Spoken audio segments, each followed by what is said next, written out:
没想到最牛马的高中生会是他。众所周知，日历系统是现在女神异闻录的核心系统之一，所以有件事我一直都很好奇，这些主角们在1年时间里，又是上课又是战斗，还要抽空谈个恋爱，那么谁最辛苦呢？谁是最牛马的高中生呢？为了弄清楚这个问题，我把他们每天的行程都拎出来，按照不同的系数进行计算，最后得分最高的人就是我们的最强牛马了。大家现在也可以盲猜一波，你觉得谁会是最牛马的高中生？当然，我一开始是想把 P 系列每个主角都放在一起比较的，但 P3 前的作品还没有形成现在的这套系统，没有可以统计的一整套日程。而 P5X 它有自由行动、社群、打工娱乐这些内容，但作为长期运营游戏，主角的行动可以不断循环，其他作品只有1个学年， P5X 的日历却可以无限续杯。如果放在一起，怎么比它都是第一。所以这一期我就以 P3R、P3P、P4G、P5R 这4部作品的主角来进行评比。为了尽可能的控制变量，我参考了猎猫人老贾的一周目全社群全剧情的最优解路线。另外，我也在不同指标的系数上做了一些调整。为了不让任何人空手而归，我还准备了7个小奖项，保证人人都有奖可以拿。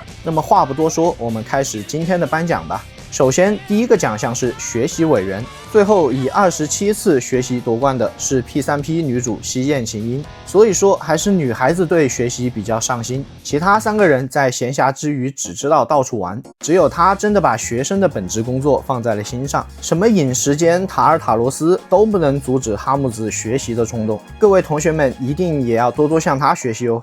第二个奖项打工皇帝，这一奖项毫无悬念， P4G 男主明上优竟然在1年时间里一共打了57次工，以1骑绝尘的成绩获得了打工皇帝的称号。班长来到80岛屿以后，表面上是在调查连环杀人案，实际上是来振兴当地就业市场的。难怪唐岛经常不回家，因为这个家真正的经济支柱可能已经换人了。别人来到乡下是享受慢生活，而大城市来的班长却把内卷的风气也带了过来。岛屿市的 GDP 能不能增长，全看他今天有没有排班。第3个奖项是大胃袋，明上优又以12次的外出就餐拿下了冠军，而且这个指标只计算了各个主角主动外出就餐的情况，如果算上主角团每次在 Junis 集合的聚餐，那么这个数据可能会多上几倍。看来班长这么爱打工也是有原因的，毕竟不努力打工，哪有钱在岛屿胡吃海喝？这已经形成了一套完美的内循环，打工赚钱，外出吃饭，吃完继续打工，资本家来了都要忍不住点个赞。第4个奖项是鱼塘堂主，其实说到这里，大家想必已经有了答案。虽然为了公平起见，我没有按游戏中的可攻略或者可约会人数来统计，这里统计的是和异性进行社群活动的次数。但是最后 P5R 男主雨宫莲的次数达到了126次，成功拿下鱼塘堂主。不愧是灯红酒绿的东京， Joker 的约会安排也和晚高峰的电车一样，根本没有空窗期。他用实际行动告诉我们，只要时间管理做得好，10艘跳也只不过是日程上的待办清单而已。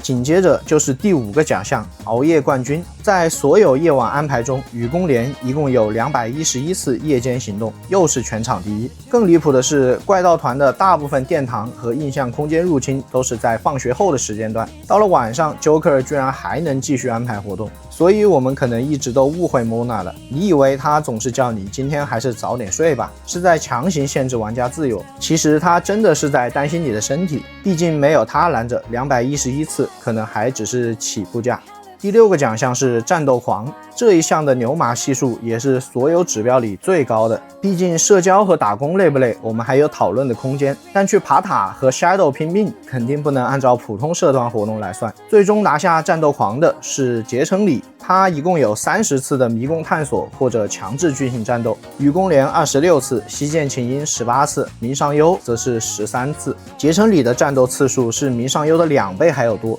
只能说调查队的名字取得非常严谨，主打一个调查，至于战斗1个月打1次卡就行了。在这里我还是劝老李多休息一下，不要把塔尔塔罗斯当成自己的夜班工位，这种高强度阿特拉斯真的会为你报工伤吗？最后一个小奖是玩物丧志，统计的是打游戏、钓鱼这些娱乐活动。最后结成里以67次再度夺冠，也就是说结成里不仅是战斗冠军，还是娱乐冠军。在每个月有满月指标的情况下，他还能保持劳逸结合，打电动玩网游一个不落。就这份心理素质，难怪队长会是他。到这里7个小奖已经全部揭晓，不过小奖归小奖，真正决定最强高中生的还得是最后的牛马值。我一共选择了15项参与计算的指标，每个指标的系数都不同，战斗的消耗最大，所以按照 1.5 倍计算，夜间行动按照 1.2 倍计算，毕竟白天已经上了一天课，放学后还要社交，晚上继续营业，肯定算加班了。和异性进行社群活动这种比较费精力的事情也给了相对较高的系数。至于娱乐无效行动和免费收益则会适当扣分，因为我们评选的是谁最牛马，而不是谁最享受。那么接下来正式公布最终排名。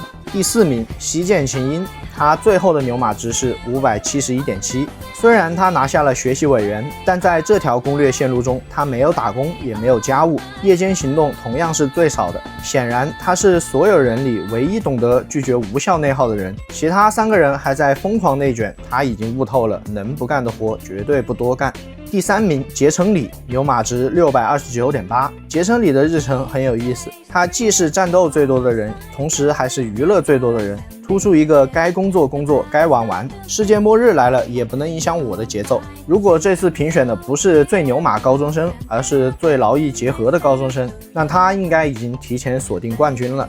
第2名明上优，牛马值 681.8。 他一共记录了286次日间和放学后行动，是4个人里最多的。杀人案要查，队友情绪要管，回家还得陪菜菜子，同时还有57次打工。所以班长其实已经很努力了，但他遇到了一个更卷的对手。第1名也是本期最牛马的高中生雨宫莲，最终牛马值 705.35。 东京不愧是全世界最忙碌最卷的城市之一，白天他是普通高中生，放学后他在异空间打工，社群之间反复横跳，到了晚上还要读书做咖啡，继续发展人际关系，偶尔还得去天鹅绒房间蹲监狱。别人是斜杠青年， Joker 身上的斜杠已经可以拿去做栅栏了。当然，4部作品的日历天数并不相同，所以我又把牛马值统一折算成了每100天的牛马密度。结果雨宫莲以 237.49 的分数继续排名第1，换了一套算法，但冠军还是他。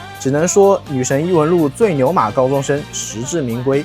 那么这次的结果和你一开始想的一样吗？大家还对哪些数据比较感兴趣的，欢迎在评论区留言，我可能还会再出一期视频继续研究一下。另外，本视频只是我图一乐的想法，这个结果可能不代表什么，毕竟统计的数据都来自一周目全社群全剧情的最优攻略路线，牛马系数也包含了一定的主观判断。换一种玩法，换一种日程安排，最后的数字都会有所变化，所以欢迎大家质疑，你也可以修改系数来重新计算。最后，如果喜欢本期视频的话，别忘了一键3连支持一下。我是电十字，我们下期再见。